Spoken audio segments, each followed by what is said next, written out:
कन्या संतानक पई रहिछि अनेक योजना। पाठ पढ़ाठू विवाह खर्च उठाइबे सरकार। कन्या संतान पई आउ रहिबनी चिंता। संतानटीए जन्म हेबा परे ता भविष्यत पई संचय करिबारे लागू पड़ती सरकार। विशेषकर कन्या संतानर पढ़ा और विवाह पई चिंतित थांती बापा माँ। किंतु वर्तमान कन्या संतान पई आउ चिंता करिबार आवश्यक नहीं, कारण सरकार अभिभावकों सहायता पाई विकल्प प्रदान करुछंती।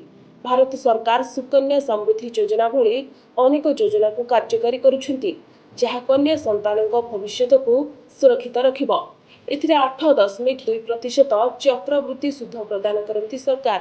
जदि आपण वर्तमान योजना रे निवेश करबा आरंभ करुछंती, तेबे झियर 21 वर्ष हेबा मात्रे आपण 70 लाख पर्यंत एक फंड प्रस्तुत करि परिबे।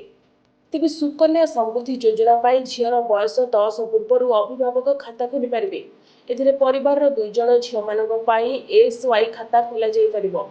एथिरे आपण सर्वनिम्न 250 टंका निवेश करि परिबे। सर्वाधिक निवेश 1.5 लाख।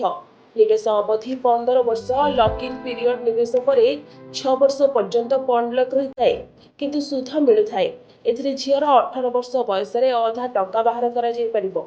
जदि आपण वार्षिक 1 वर्ष झियर खाता रे 1.5 लाख वार्षिक निवेश आरंभ करुछंती, तेबे 15 वर्ष रे 22.5 लाख निवेश करी आपण 2046 पर्यंत हाराहारी 69.27 लाख मैच्योरिटी राशि पाई परिबे।